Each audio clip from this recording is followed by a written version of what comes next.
వాక్యం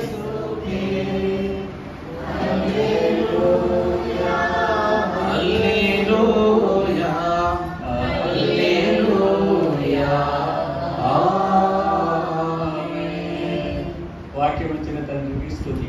త్రియేకుడు అయిన దేవ, భూమి ఆకాశముల కంటే వెండి బంగారముల కంటే గొప్ప దానములు ఈ వాక్య గ్రంథమును మాకు దయచేస్తున్నావు కాబట్టి నీకు అనేక కృతజ్ఞతా స్తోత్రములు. నీవు స్వయంగా మాకు చెప్పవలసిన మాటలని ఈ పుస్తకంలో విడిచినావు కనుక నీకు మా వందనములు సమర్పించుకుంటున్నాము తండ్రి. ఆమేన్. దయచేసి కూర్చోనండి.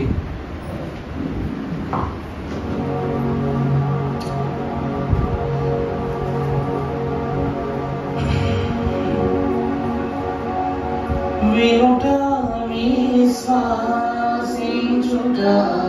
నాకు విధేయులమనుట. వినుట విశ్వాసించుట నాకు విధేయులమనుట.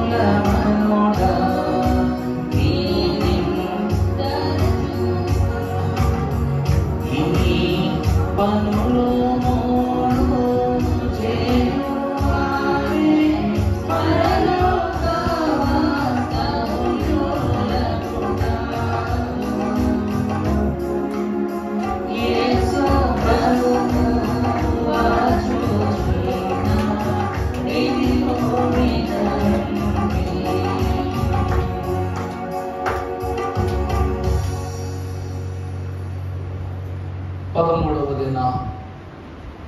శిలువ మాన్యత, శిలువ ధన్యత, ప్రభావపూరితమైన ఆశీర్వాదములోనికి చేరి వచ్చిన మీ అందరకును కృపోన్నతుడు సర్వాధికారి యేసు క్రీస్తు ప్రభు యొక్క సకల దివ్య దీవెన ఆశీర్వాదము తండ్రి మమ్మల్ని దయచేయునుగాక. ఆమేన్.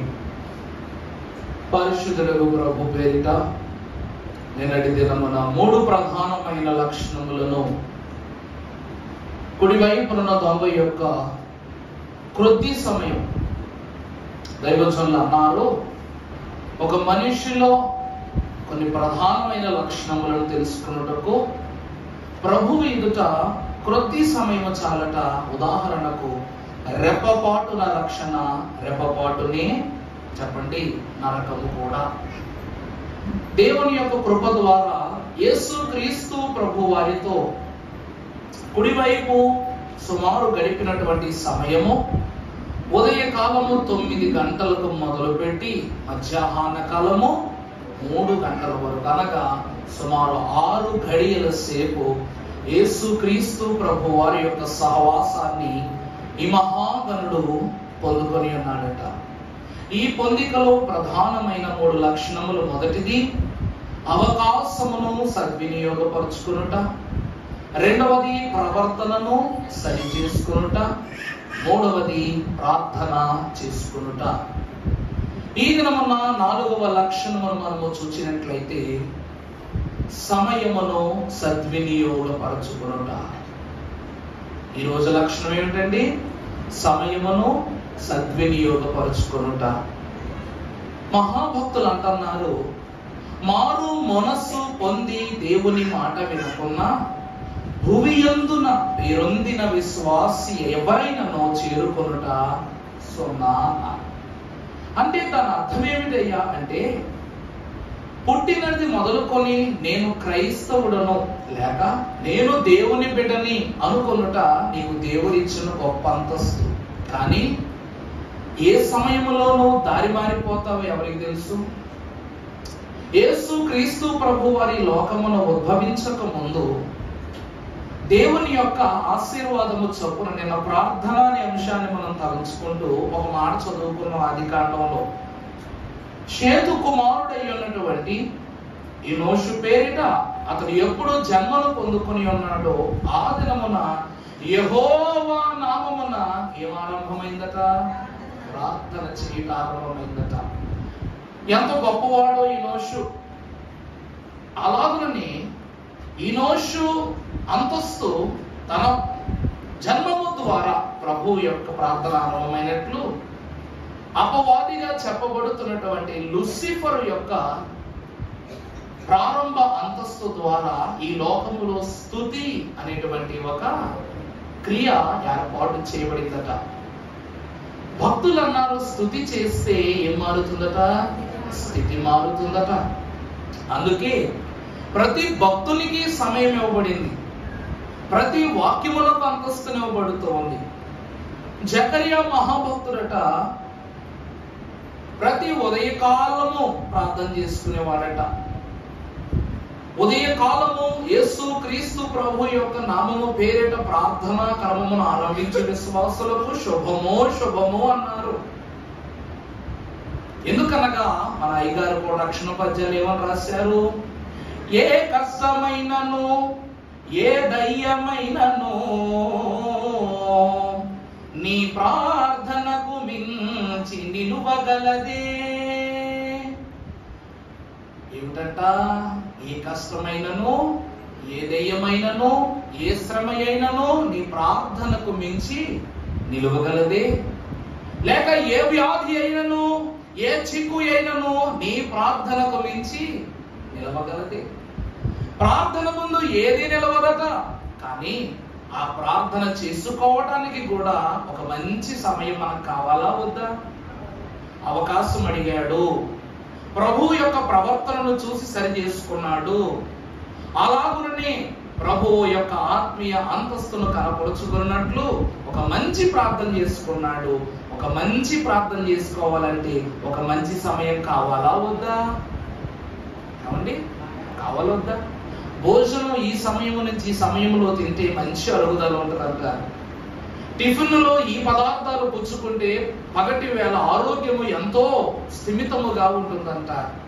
మధ్యాహ్న కాలమున ఎండ నడినెత్తికి చేరకముందే ఆరగింపు పూర్తయితే అరుగుదల క్రమములో సాయంకాలం యొక్క భోజనమునకు తగిన పోషణ బలమును శరీరం ఉత్పత్తి చేస్తుందంట. అంటే ఒక భోజనపు సదుపాయమును మనం స్వీకృతం చేసుకున్నప్పుడే ఇన్ని సమయాలు సమయవనాలు పాటిస్తున్నాం. ఉదయకాలమే భక్తులు ఏమన్నారు రాకడ ప్రార్థన స్థుతిలో? ఉదయకాలము కాఫీ, ఏమండి, మధ్యాహ్నము భోజనము ఎలాగైతే పుచ్చుకున్నట్టును బట్టి అవన్నీ ఒక మనిషికి ఎలా అవసరమో అలాగనే తగు సమయమునకు ప్రార్థన కూడా విశ్వాసికి అంతే అవసరం. ఎందుకు ఈ మాటలను చెప్తున్నానయ్యా అంటే ఒక మాట పరిశుద్ధ గ్రంథంలో చూద్దాం. మొదటి కొరింథీయులకు రాసిన పత్రిక 6వ అధ్యాయము 9వ వచనం ఒకసారి చదువమ్మా. రాజ్యములకు వారసులు అనేకులని మీకు తెలియదా? మోసపోకుడి జారులైనను విగ్రహారాధికులైనను ఆడంగితనము గలవారైనను పురుష సంయోగులైనను దొంగలైనను లోబులైనను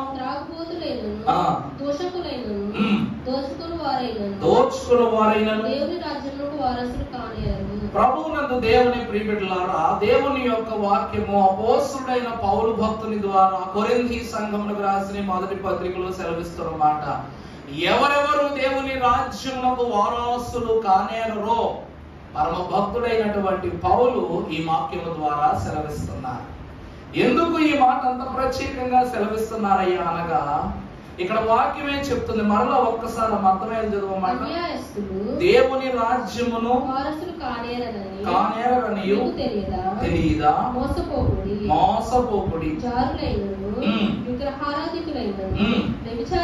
వ్యభిచారులైనను దొంగలైనను లోబులైనను దోషకులైనను దోచుకొను వారైనను జాగ్రత్తగా ఆ పదాలు మనసులో పెట్టుకోండి. వాక్యం ఉన్నారు కదా. మొదటిది అన్యాయస్తులు దేవుని రాజ్యమునకు వారసులు కానేరరు. ఈ అన్యాయస్తులు ఎవరయ్యా అంటే మొదటిగా దొంగతనం చేసేటువంటి వారు. పరిశుద్ధ గ్రంథములో ఆకాను అనేటువంటి ఒక వ్యక్తి దొంగతనం చేశాడు. ఎరికో పట్టణంలో ఏం చేశాడంట? ఒక దొంగతనం చేశాడంట. ప్రభువు ఆ ప్రాంతము చిన్నాభిన్నము శపింప. ఎరికో అనగా అర్థం ఏంటి? సువాసన గలది. ఎరికో అనగా ఏమిటండి? సువాసన గల పట్టణం. అది ఎంత అపారమైనటువంటి అంతస్తు గలదంటే, ఆనాటి ఎరికో నశించిపోతే ఈనాటి ఎరికో పట్టణము క్రీస్తు ప్రభు వారి ద్వారా పరిశుద్ధపరచబడిందట. ఆ ఎరికో పట్టణ వాసులైనటువంటి వారు అపార పరిమిత జ్ఞానము గల వారై గొప్ప భవంతులను నిర్మించుకుని చుట్టూ భవంతులకు మించినటువంటి కోట గోడలను నిర్మాణం చేసుకున్నారట. ఎప్పుడైతే యెహోషువ మహాభక్తుడు, నేనేమని చెప్పా, ప్రార్థన ఏ కష్టమైనా, ఏ దెయ్యమైనా, ఏ బలమైనా నీ ప్రార్థనకు మించి నిలువగలదా? ఆ ఎరికో గోడలను ఇశ్రాయేలు ప్రజలు ముట్టుకోనైనా ముట్టుకోలేదు. ప్రభువు చెప్పినట్లుగా గొప్ప గొప్ప తంబుర సితార సునాదములతో గొప్ప గొప్ప కీర్తనలు పాడుతూ ఎరికో పట్టణం చుట్టూ 7 రోజులు తిరిగారు, 7 మార్లు తిరిగారనమాట. వెంటనే గాలికి చెదరగొట్టిన పొట్టు రాలినట్లుగా ఆ యొక్క ప్రాంతం అంతయు నేల కూలిపోయింది. ఈ నేల కూలిపోయినప్పుడు మహాభక్తులు అంటూ ఉన్నటువంటి మాట, దేవదేవుడు సెలవిస్తూ ఉన్నాడు ఒక అద్భుతమైన సంగతి ఏమిటంటే, ప్రభువు ఇశ్రాయేలు ప్రజలారా, యెహోషువని తెలియజేస్తున్నమాట, ఆ ప్రాంతములో నుండి పిడికెడు బూడిదనైనా కూడా మీరు తెచ్చుకోవడానికి వీలు లేదు. మీరు ఎలాగైతే ఆ స్థలమును చుట్టూ తిరిగి నశింపజేశారో మీ దారి గుండా మీరు వెళ్ళిపోండి, అక్కడ నుంచి ఏమి తీసుకురావడం వీలు. ఎందుకనగా ఈ తరుణము మొదలుకొని ఆ ప్రాంతం అంతయు శ్మశాన భూమిగా శపింపబడిన స్థలముగా మార్చబడింది. కానీ ఎరికో పట్టణములో ఉన్నటువంటి అద్భుతమైనటువంటి వస్తువుల మీద ఆకర్షితుడైపోయిన ఆకాను ఏం చేశాడట, మంచి రంగు కలిగిన చొక్కాయిని ఒకటి జాగ్రత్త చేసుకుని, మంచి వస్తువులను కొన్ని ఏర్పరుచుకుని ఏం చేశాడు చెప్పండి, తీసుకుని వచ్చి ఈ ఎరికో పట్టణము యొక్క సుదూర ప్రాంతమున నది యొక్క గుడారములు వేసుకున్న వీరి యొక్క టెంటులోనికి వెళ్ళి ఒక గొయ్యి తవ్వి ఈ చొక్కాను ఈ వస్తువును అక్కడ దాచి పరద ఆల్చి పెట్టుకున్నాడంట. ఈ పరద ఆల్చుకోవటం వలన ఎంత దుర్భరమైన పరిస్థితి కలిగిందంటే, 10 ఇంతలు బలమైనటువంటి సముదాయం ఉన్న ఎరుకోని ముట్టుకోకుండా జయించిన ఇశ్రాయేలీలు ఆ తర్వాతి పట్టణమైన హాయి మీదకు వెళ్ళినప్పుడు వారు కత్తెత్తినా సుత్తెత్తినా చెయ్యెత్తినా అపజయమే కలగడం ప్రారంభమైంది. ఎందుకునైనా ఇంతటి శోధన కలిగింది ఏమిటయ్యా అంటే, మీలో దోషం పెట్టుకుని నన్ను ప్రశ్నిస్తే ఎట్లా యెహోషువ అని ప్రభు అన్నారు. అప్పుడు లెక్క గట్టి ఎవరి తప్పుకు పాల్పడ్డారని చూస్తే ఆకాను దోషిగా కనబడ్డాడు. దేవుని ప్రియబిడ్డలారా, అదే ఎరికో పట్టణంలో అదే శపింపబడినటువంటి ఒక స్థితిలో ఒక వేశ్య ఉంది. ఎవరుందండి? వేశ్య. ఆమె పేరు ఏమిటంట? రాహాబు, మహాతల్లి. ఇక్కడ వాక్యములో అన్యాయస్తులు, వ్యభిచారులు, దొంగతనము చేయవారు, పురుష సంయోగము గలవారు వీరెవరు పరలోక రాజ్యములకు ఏం గారు? వారసులుగా. కీర్తనల గ్రంథం 40వ అధ్యాయం 9వ వచనంలో ఒక మాట రాయబడి ఉంది, ఒకసారి చదువు తల్లి. నా పెదవులు, చదువు కీర్తన 49, నా పెదవులు మోసుకొనక మహాసమాజములో ప్రకటించి ఉన్నాను నేనంటిని యెహోవా. చాలు చాలు చాలు. మహాగణురాలు వేశ్యగా చెప్పబడుతున్న ఈ రహాబు శపింపబడిన దేశములో, శపింపబడిన బ్రతుకులో ఎంతో మంది చేత కృంగదీయబడినటువంటి జీవనాన్ని సాగిస్తూ ఉంది. ఆ దేశములోనికి వేగులుగా వచ్చినటువంటి ఇద్దరకు తన గృహము ఎంట ఆశ్రయమించి, చూసారు బాగా గమనించండి, ఆశ్రయమించి మంచి సమయము కొరకు ఆమె వేచి చూచి ఆ ఇద్దరు వేగులకు యెహోవా పేరిట ఒక ప్రార్థన వినతిని తెలియజేసింది. ఏమిటంటే, నేను నశించిపోవాలి, ఎందుకంటే నేను దుష్టురాల్ని, పాపం చేశాను, కానీ నా కుటుంబమును మాత్రం రక్షించున్నట్లు యెహోవాకు మీరు ఏంటి పెట్టండి, మొర పెట్టండి అనే మంచి సమయం చూసుకుని ఏం చేసిందంట, వాళ్ళను తప్పిస్తూ తన ప్రార్థన మనమే తెలియజేసింది. సమయం కావాలా వద్దా? ఈరోజు మన వాళ్ళు ఇంటికి వస్తారండి, అప్పటికే పరిస్థితి వచ్చింది అనుకుందాం. మనకి ఇంటికి వచ్చారు, ఇంటికి పిలిపించుకున్నాం, పిలిపించుకోగానే 1 లక్ష రూపాయలు ఒప్పుకోవాలి, వెంటనే అడిగేస్తామా? వెంటనే అడగలేం. కూర్చోబెట్టి మన శక్తి కొద్దీ మర్యాద చేస్తాం, మన శక్తి కొద్దీ ఏం చేస్తాం, వారిని కాస్తంతా సోప్ అంటించాలి, తప్పదు, ఎంత వారికైనా తప్పదు. అంటించిన తర్వాత మన కష్టం చెప్పాలి, మన శ్రమ చెప్పాలి, మన అవసరం చెప్పాలి. అప్పుడు సమయం చూసుకుని ఏం చెప్పాలా? నా అవసరతకు ఎంత సొమ్ము కావాలని చెప్పాలి. అలాగే రహాబు కూడా యెహోవా దేవుని యొక్క వేగులైన వీరి ఇరువురిని వారిని తప్పించి తన గృహంలో చేర్చుకున్నట కాక ఆ యొక్క సైనికులైనటువంటి వారి దారి మళ్లించింది, వీరిని అటక మీద జాగ్రత్తగా దాచింది, వారికి ఆతిథ్యం ఇచ్చింది, వారిని పంపిస్తూ తన మనస్సులో ఉన్నటువంటి మాటను ప్రభు పేరిట మొరపెట్టమని తెలియజేసింది. అంతే, సమయము రాగా ఎరికో పట్టణం అంతా కూలిపోయింది. ఆఖరి క్షణములో ఈ ఎర్రదారము కట్టబడినటువంటి ఈమె గృహము మాత్రము చివరిగా ఉంది. తన కుటుంబము తప్పింపబడిన తరువాతే ఎరికో చిన్నాభిన్నమైపోయింది. ప్రసంగి మహాభక్తుడు వాక్యంలో సెలవిస్తున్నాడు. ప్రసంగి 3:1 చదువమ్మ. ప్రతి దానికి సమయము కలదు ఆకాశము క్రింద. చూడండి ఆకాశము కింద ఉన్న ప్రతి ప్రయత్నమునకు, చాలమ్మా, దేవునికి మహిమ కలుగును గాక. రహాబు ఆకాశము కింద ఉన్నటువంటి ప్రతి ప్రయత్నమునకు ఏం కలదు? సమయము కలదని తెలుసుకుని తన మనస్సులో ఉన్న మనోవేదన ఆమె సెలవించుకుంది. దేవుని యందు ప్రియమిత్రులారా, అలాగనే ఈ దొంగ కూడా 6 గంటలు తన చేతిలో ఉన్నాయి. ఎన్ని గంటలండి? 6 గంటలు.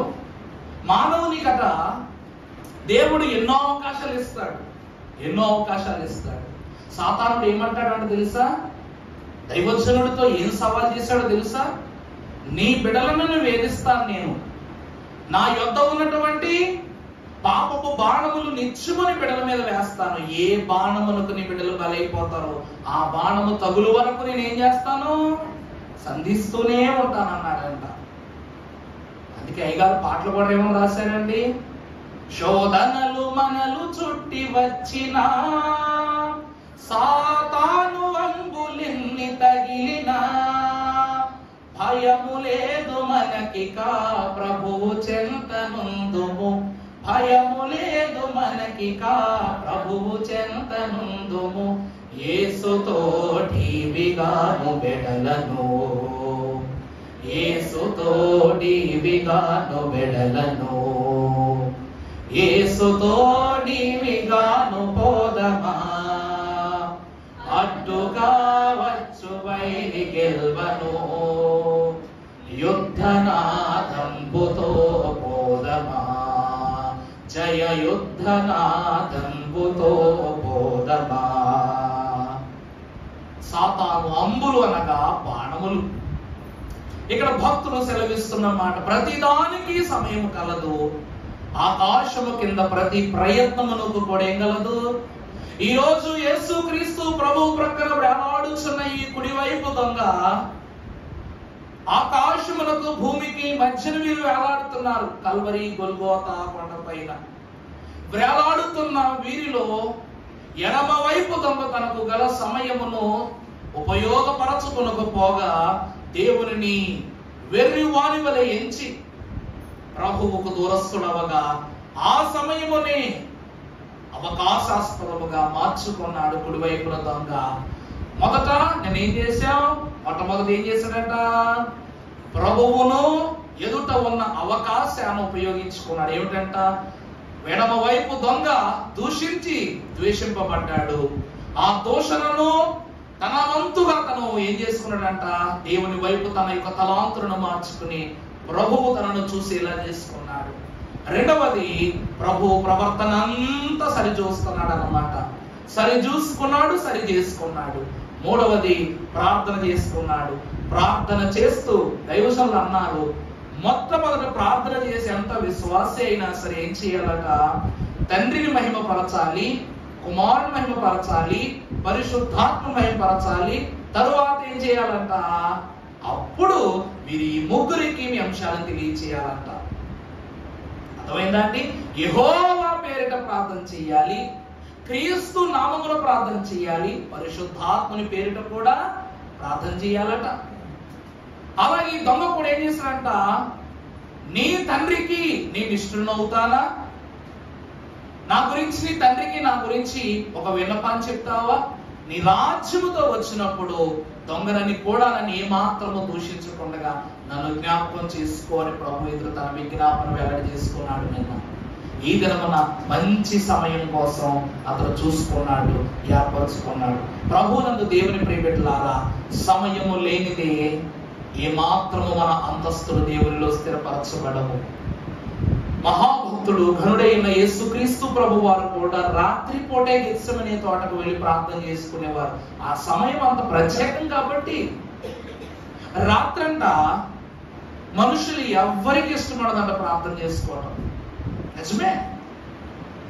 అందుకే ఎప్పుడు ఏమనుకుంటాం, తొందరగా ముగిస్తే బాగుండు. తప్పు కాదు, నిజమే. మన శరీరము చెప్పే మాట త్వరపాటు.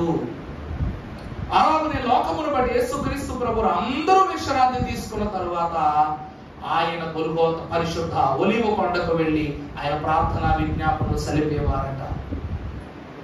అది ఆయన సమయం.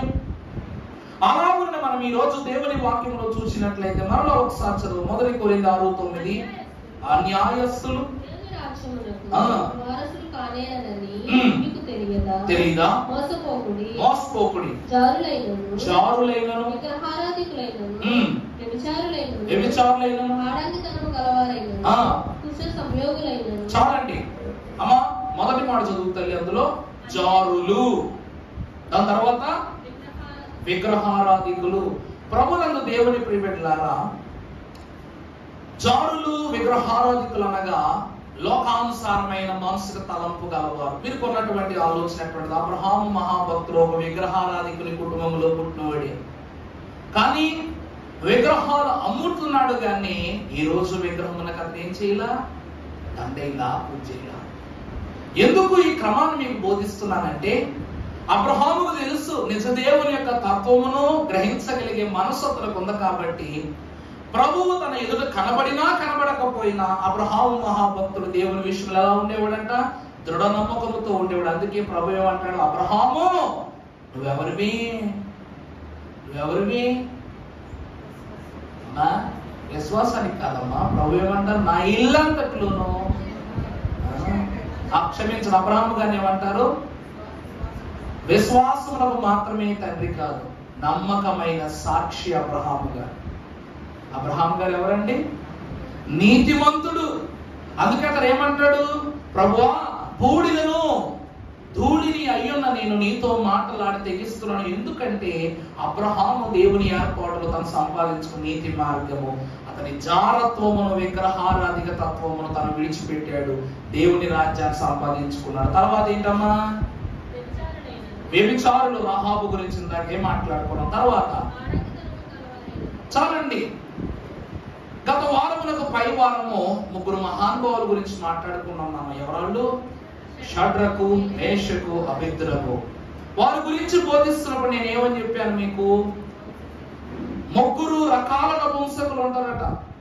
ఆడంగితనం అనుకోండి, ఇంకేదైనా ఇజ్రా అనుకోండి, ఏదైనా అనుకోండి. 3 రకముల స్థితులు ఉంటాయంట వారికి. ఒకటి జన్మతః నపుంసకులైన వాళ్ళు. రెండవది మనుష్యుల వల్ల నపుంసకులైన వాళ్ళు అన్నమాట. వాళ్ళు తయారు చేస్తారు మనుషులు. మూడవది దేవుని రాజ్యము కొరకు నపుంసకులుగా ఉన్నవాళ్ళు. ప్రభునందు ప్రియబిడ్డలారా, పరిశుద్ధ వాక్యము సెలవిచ్చింది. ఆనాడే చెప్పాను, నువ్వు పరలోక రాజ్యమునకు వెళ్ళటానికి నీ కళ్ళు నీకు అభ్యంతరం అయితే, నీ 2 కళ్ళలో ఒకటి పోయినా పర్వాలేదు. నీ కాళ్ళు నీకు అభ్యంతరం అయితే ఆ కాళ్ళైనా తెగనరుక్కో. చెయ్యి అభ్యంతరం అయితే చేతిని తెగనరుక్కో. కానీ పరలోక రాజ్యమునకు వెళ్ళుటకు వీరి యొక్క అంతస్తు, వారి యొక్క స్థితే వారికి భారమైనందువలన వీరిని వీరు దేవుని రాజ్యం కొరకు ఎలా మార్చుకున్నారంట? నపుంసకులుగా మార్చుకున్నారంట. అందుకే దేవుని ప్రియబిడ్డలారా, నపుంసకత్వం అంటే దాని అర్థం శరీరములో లేని అవయవము కాదు, ఆత్మలు లేని అవయవం. అంటే నువ్వు శరీరానుసారముగా ఏమైనా ఉండొచ్చు, ఆత్మ లేని వాడు కాదంటే మనం నపుంసకులము కామా? ఆ స్థితి మనకుంటే చెప్పండమ్మా. ఆత్మ లేని వాడు నా వాడు కాదని ప్రభు అంటున్నారు. ఏ ఆత్మ ప్రభువు నీ యొద్ద లేదని గ్రహించి పక్కన పెట్టేశాడు, ఆ దినమున మనం కాదని నపుంసకులు. షడ్రకు, మేషకు, అబేద్నెగోలు నపుంసకులు అంటారు. కానీ వారిని అన్నవారు నపుంసకులు అయ్యారు. అందుకే కదా దేవునిలో వారిలో శ్రేష్టత్వము లేకపోతే 4వ వ్యక్తిగా ఆయన అగ్నిలో ప్రత్యక్షమై వారిని కాపాడుట ఎందుకు చివరికి ఏ నపుంసకత్వమును శంకిస్తూ ఎవరు వారు శోధించారు వాళ్ళని తీసుకుని వెళ్ళి ఎక్కడ పడేశారంట? అదే అగ్నిగుండంలో పడేశారు. తర్వాత చదువుమా. పురుష సంయోగులైనను, దొంగలైనను, లోపులైనను, దోచుకుని వారైనను. చాలండి. ప్రభునందు ప్రియబిడ్డలారా, పురుష సంయోగులైనను, అలాగనే ఇంకెవరున్నారు చూడండి, దొంగలైనను, లోబులైనను. ప్రభునందు ప్రియబిడ్డలారా, వ్యసన పరులు, లోబులు, దొంగలు అనగా దొంగ గురించి మనం ఇప్పుడే మాట్లాడుకుంటున్నాం. లోబులు అనగా పౌలు మహాభక్తుడు ఇదే నేను నమ్మిన సిద్ధాంతం, దీని దాన్ని నేను ముందుకు పోను. ఆయన ప్రభు అయినా కానీ ఎవరైనా కానీ ధర్మశాస్త్రమే నాది, నేను కృపాశాస్త్రాన్ని గౌరవింపజాలనని పౌలు గారు ఎంతో మంది యొక్క రక్తాన్ని కాల చూశాడు. కానీ పౌలు గారు చివరికి ఎలా మారిపోయాడట? ప్రభువే స్వయముగా సౌలా నన్ను ఎలా హింసిస్తున్నా అని ఆయన అన్నాడు. మార్పు వచ్చేసింది. ఇక వ్యసన పరులు, నోవాహును దేవుడు ఒక మాట అన్నాడు, నోవాహు సృష్టి అంతటిలోనూ నీ అంతటి నీతిమంతుణ్ణి నేను ఇంకొకరిని ఎవరిని చూడలా, అందువల్ల నువ్వు నీ కుటుంబము వాడలోనికి వెళ్ళిపోండి అన్నారు. అలాంటి నోవాహు మహాభక్తుడు ఏం చేశాడంట? అరారాతు పర్వతమునకు చేరి బలిపీఠము కట్టి స్తుతి చేసి వెనువెంటనే ఒక ద్రాక్ష తోట అతడు ఏర్పాటు చేసుకుని ఆ ద్రాక్ష రసమును మతి నిమిత్తంగా తాగేసి మత్తుడైపోయి ఒంటి మీద శరీరం మీద వస్త్రాలు కూడా లేకుండా తాగి పడిపోయాడంట. మరి నోవాహుని ఏమన్నారంట? నోవాహుని ఏమంటుందో వాక్యం? వ్యసనపరుడు. నోవాహు ఎవరండి? వ్యసనపరుడు. అప్పుడు తన ముగ్గురు కుమారులైన షేము, హాము, యాపేతులైనటువంటి వారు ముందుకొచ్చి అయ్యో తండ్రి దిగంబరత్వములో ఉన్నాడు అని చెప్పేసి టెంట్లోనికి వెళ్ళి ఒక మంచి వస్త్రాన్ని తీసుకొచ్చి తండ్రి వైపు చూడకుండా వస్త్రాన్ని తండ్రికి కప్పేసేసి తన తండ్రిని ఎక్కడ నుండట? దిగంబరత్వము నుండి బయటకు తీసుకొచ్చారనమాట. తీసుకుని రాగానే ఇద్దరు కుమారులు తండ్రి పట్ల ఇదే చూపిస్తే చివరి కుమారుడు యాపేతు అనగా కానాను. యాపేతుని ఏమంటారండి? కానాను అంటారు. ఇది ఏమిటంట? నా తండ్రి ఎలా ఉన్నాడు? దిగంబరుడు అయి ఉన్నాడు. చిచ్చి నేను చూడకూడదు, నేను వెళ్ళకూడదు, నేను వీళ్ళకి సహకరించకూడదని తండ్రి యొక్క స్థితిని అక్కడ ప్రశ్నించడం బట్టి, అవలంబించడం బట్టి దేవుడు ఆ తక్షణ సమయముని ఏమంటాడు? నోవాహుకు జ్ఞానం ఇచ్చి ఏమంటాడు? షేమో, నువ్వు కనానుకు ఏమవుతావు? యజమానుడు అవుతావు. ఈ కనాను నీకు దాసులైపోతాడు అని చెప్పేసి యాపేతు యొక్క వంశావళిని ఏం చేశాడంట? షేము కుటుంబములకు దాసులు చేశాడు. అందుకే షేము తర్వాత 10వ తరంలో ఎవరు పుట్టారు? భక్తుడైన అబ్రహాం గారు పుట్టారు. అందుకే క్రిస్మస్ పాటలు ఏమని పాడుకుంటాం? షేము దేవ వందనందు చెప్పబడియను, భూమి స్తుతులను అందుకొనడి పూజ్యనీయుడు, భూమి పైన నరుడుగా పుట్టవచ్చెను. భూమి క్రిస్మస్ ఏం పొందినంట? తండ్రి యొక్క దిగంబరత్వమును కప్పిపుచ్చువాడు కుమారుడు. ఇంకా మీకు అర్థమై చెప్పాలంటే తెలుగు భాషలో గొప్ప మాట, పొన్నామ నరకము నుండి తండ్రిని తప్పించు వాడెవరు? పుత్రుడు. ఈ పుత్రుడు తన తండ్రి యొక్క దిగంబరత్వమును కప్పుటను బట్టి ఒక వరం వచ్చింది. యేసుక్రీస్తు ప్రభువు కూడా ఆలోచన సభలో తండ్రి అయిన దేవుడు సృజించిన ఆదాము నరుడు ఆది దంపతులైన వారు పాపములో పడటాన్ని బట్టి ఆలోచన సభలో నిందారహితుడైనప్పుడు, నిందగా వాడైనప్పుడు యేసు ప్రభు వారు ఈ దిగంబరత్వము పాప క్రియను పరిహారము చేయుటకు నేను మనుష్య కుమారునిగా జనిస్తానని ప్రభువారు ఈ లోకమునకు ఎలా వచ్చారంట? మనుష్య రూపేణ. అందుకే పెద్దవాళ్ళు పురాణాలు అంటారు దైవం మానుష రూపేణ అంటారు. తెలుసా ఈ మాట? విన్నారు ఎప్పుడైనా? దైవం మానుష రూపేణ. దేవుడే మనుష్య రూపమున ఈ లోకమునకు ఉద్భవించినట్లు కనబడుతుంది.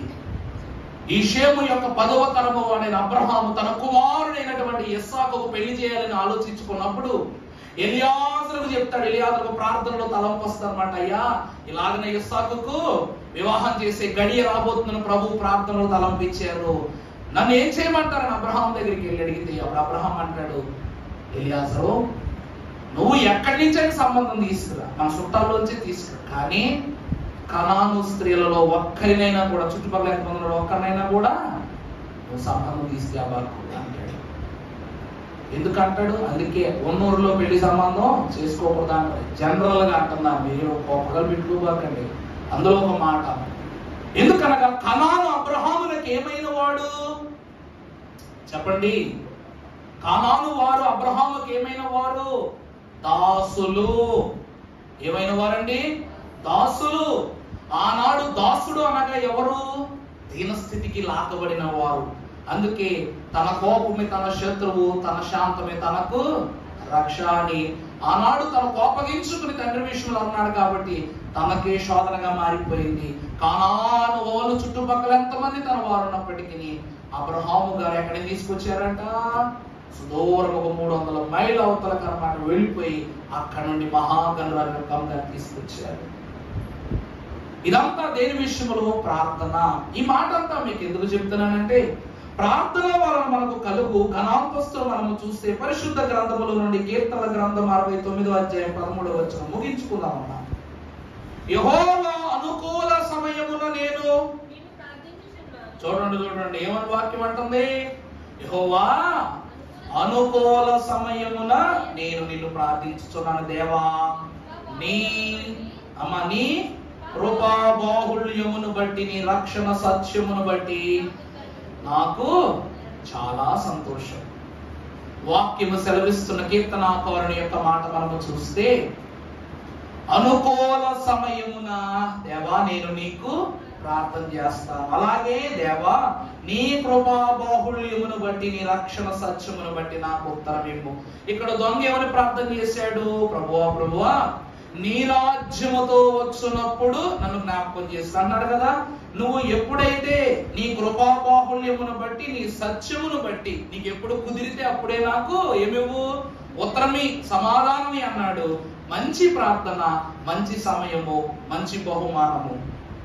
అందుకే భక్తులు అంటారు, నీ ప్రార్థనా సమయము ప్రత్యేకమైన సమయం అయితే ప్రభువు అందరికంటే ముందు నీ ప్రార్థన నేస్తారు, నెరవేర్పు కూడా అందరికంటే ముందు చేస్తారు. మనం అనుకుంటాం, నేను ప్రార్థన చేసి గంట అయింది, ప్రభు నా వైపు చూడే, రోజు అయింది చూడే, నెల అయింది చూడే, 40 రోజులు అయింది చూడే అనుకుంటాం.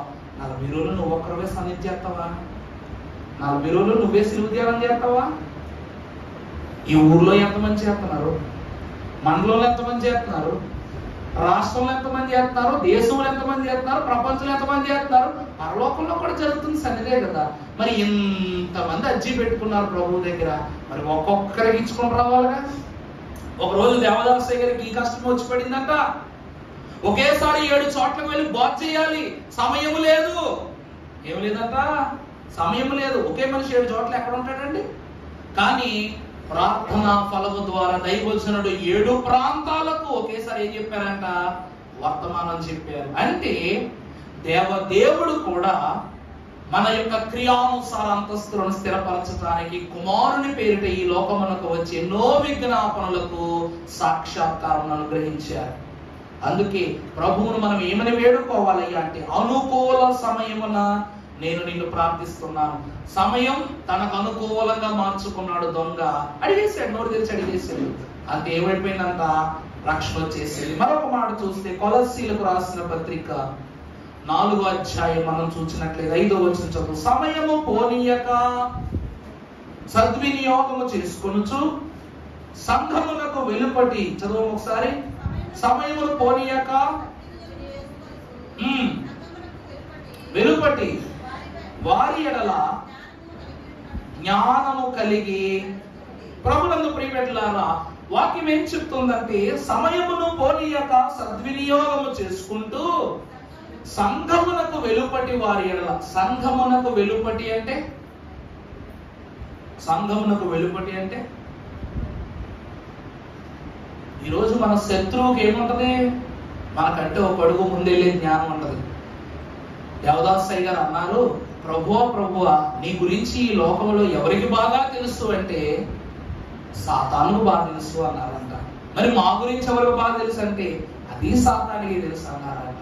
ఎందుకంటే మన శత్రువు ఎప్పుడు మన గురించి ఎలా ఆలోచిస్తాడంట? ఒక మెట్టు ముందే ఆలోచిస్తాడంట. అక్కడ వాక్యం ఏమంటుందంటే, ఈ పరిస్థితి విశ్వాసం కలుగుతుంది కాబట్టి విశ్వాసం ఏం చేయాలంట?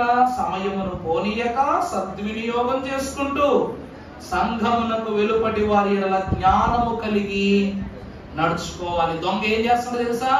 ఏమో ప్రభువును 3 గంటల దాకా సిలువ మీద ఉంచుతారు అనుకుందాం. మరి ప్రభువు 6 గంటల సేపు బ్రతికుంటారన్నది నాకేం తెలుసు? అంతే కదండి. ఒక మనిషిని ఏం చేస్తాం? ఒక మనిషి కంట గతంలో మీకు చెప్పా, పంటి నొప్పి వస్తే 10 bells అంట. ఒక ఆయన పంటి నొప్పితో చనిపోయాడు తెలుసా మీకు? అది కూడా బాధేనా అనుకుంటాం మనం, కానీ పంటి నొప్పితో చనిపోయాడంట. అలాగే మనిషి యొక్క బాడీ స్ట్రావింజేషన్ బట్టి, ఒక కత్తిపోటును బట్టి ఎంతసేపు బ్రతుకుతాడని ఉంటుంది. అంతే కదండి. పలానా చోట కత్తిపోటు దిగితే ఎంత బ్లడ్ లీకేజ్ ఉంటుంది, ఎంతసేపు బ్రతుకుతాడు డాక్టర్ నిర్ధారణ చేసి చెప్పేస్తాడు. పలానా నరం కట్ అయితే ఎంతసేపు బ్రతుకుతాడని, పురుషుడైతే ఎంతసేపు, స్త్రీలు అయితే ఎంతసేపు. అలాగే యేసుక్రీస్తు ప్రభు వారికి 39 గాయాలు ఉన్నాయి. క్షణ క్షణము ప్రతి రక్తపు బిందువు ఏమైపోతుందంట? ప్రభు శరీరం నుంచి కారి పడిపోతూనే ఉంది. ఆయన శరీరం అంతా నీరులా మారిపోయింది. ఎలా మారిపోయిందంట? నీరులా మారిపోయింది. ఇదే సైనికుడు ఒక అడుగు ముందొచ్చి బల్లెంతో పొడి చేస్తే ఏంటి పరిస్థితి? ఒక అడుగు ముందొచ్చేసి బల్లెంతో పొడిస్తే ఏంటి పరిస్థితి? యేసుక్రీస్తు ప్రభు వారు ఇవే 7 మాటలు ఒక అడుగు ముందు చెప్పేసి ఏంటి పరిస్థితి? 3 గంటలకు అవ్వాల్సిన సిలువ యాగము 2 గంటలకల్లా అయిపోతే ఏంటి? అందుకే ఏం చేస్తున్నాడంట?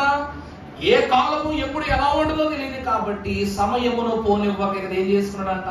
సద్వినియోగం చేసుకున్నాడు. సమయము చాలా ప్రత్యేకం. ఇలా సంఘము కంటే ముందే, ఎందుకంటే ప్రభు ఎదురు విజ్ఞాపన చేసుకోవడం చాలా మంది ఉన్నారు అక్కడ. యెరూషలేము కుమార్తెలు మగ్దలేని మరియా, భక్తుడైన యోహాను, క్షమాపణ చెప్పుకుంటూ వచ్చిన పేతురు కంటికి నూతనమైనటువంటి ఆధారముగా ప్రభు ఒక కంటి చూపించాడు సైనికుడుగా. అతడు సాక్ష్యమును సునాయాసంగా చూసిన శతాధిపతి, ఆలయములో తెరచినగా మార్పు పొందిన శాస్త్రులు, పరిసయ్యులు, పిలాతు భార్య అయిన క్లౌదియా ఎంతమంది ఉన్నారన్నా? మరి వీళ్ళందరూ పరిగెత్తుకుని వచ్చేసి ప్రభు ప్రభు ప్రభు అంటే ఈ మోతలో నీ వరకు విజ్ఞాపన ప్రభు కనబడుతుందా? వినపడదు. పోనీ వినపడినా సాతానుడు ఊరకనే ఉంటాడా? నువ్వెక్కడ పరలోకం వెళ్ళిపోతావు అని నిన్ను చెడగొట్టడానికే చూస్తాడు. అందువలన సమయం రాగానే వెంటనే సద్వినియోగం తీసుకున్నాడు. అలా చేసుకుని ఏం చేశాడు? ప్రకటన గ్రంథము 19:7 చూస్తే, ఆయనను స్తుతించుడి, గొర్రె పిల్ల వివాహోత్సవ సమయం వచ్చినది. చూడండి ఆయన, చదవమ్మా 19:7 చదవండి. శబ్దమును, బలమైన ఉరుముల శబ్దమును, మనకు దేవుడు ఏలుచున్నాడు. గొర్రె పిల్ల వివాహోత్సవ సమయము వచ్చినది, ఆయన భార్య తన్ను తాను సిద్ధపరుచుకుని ఉన్నది గనుక ఉత్సహించి ఆయన మహిమ పరచదమని చెప్పగా, ఇక్కడ గొర్రె పిల్ల వివాహ మహోత్సవం వచ్చి ఉన్నది. తన భార్యయగు, ఏమండి, తన భార్య తన్ను తాను సిద్ధపరుచుకుని ఉన్నది. ఇక్కడ పరలోకములో ఉన్న పెండ్లి కుమారుడకు ప్రభువును ఎదుర్కొనుటకు బిడలమైన మనము సిద్ధపడడం. అలాగే సిలువ మీద ఉన్న లోక పాపములను మోసుకొని పోవు దేవుని గొర్రె పిల్ల అయిన క్రీస్తు యొక్క సమయము కూడా వచ్చి ఉన్నది. తనతో కూడా పరదేశిలో నుండుటకు తన బిడ్డ అయినటువంటి దొంగ ఏం చేస్తున్నాడంట? తన్ను తాను సిద్ధపరచు. గట్టి చెప్పండి. తను తాను ఏం చేస్తున్నాడంట? సిద్ధపరచుకుంటున్నాడు. లోక పాపమును మోసుకుని పోయిన దేవుని గొర్రె పిల్లైన క్రీస్తు యొక్క ఉపయోగకరమైన సమయాన్ని దొంగ రేపటి సంఘము గొర్రె పిల్ల విందులో వివాహోత్సవంలో చేర్చబడబో సంఘమైన మనము అవకాశాలను తగు సమయం ఏం చేయాలంట? సద్వినియోగపరచుకోవాలి, ఉపయోగపరచుకోవాలి. పరిశుద్ధులకు దేవుని ప్రియబిడ్డలారా, దొంగ దొరవ్వాలంటే చిన్న అవకాశం కావాలి. అవకాశం నీచే ఒక మంచి సమయం కావాలి. అందుకే భక్తులైనటువంటి వారు ఏమన్నారు? సమయమయ్యేనో సంఘము మహిమను ధరింప, సమయమయ్యేనో శ్రమలు ధర నరులు భరింప, సమయమయ్యేను శ్రమలు ధర నరులు భరింప సంఘములో చేరిన సకులారా సంఘము కాచిని కాపరులారా నింగికి గురుటకు సతానుకు దొంగకుండుటకు నీలచుటకు ప్రార్థించెదను. ఏమిటంట? సంఘములో చేరిన సకులారా సంఘము కాచిని కాపరులారా నింగికి గురుటకు సాతానుకు. చాలా సంతోషం. నువ్వు ఎగరటానికి సాతాను చేతికి అప్పబడకుండా రక్షింపబడటానికి నువ్వేం చేయాలి? మంచి సమయంలో ప్రార్థన చేసుకోవాలి. దేవుని ప్రియబిడ్డలారా, సమయానుకూలమైన ప్రార్థన తత్ఫలితాన్ని ఇస్తుందంట. ఏమిస్తుందండి? సత్ఫలితాన్ని ఇస్తుందట. అందుకే చూసారా, నీ కష్టాల గురించి కొన్నిసార్లు చెప్పుకున్నప్పుడు అయ్యో ఇప్పుడేగా ప్రార్థన చేశాను.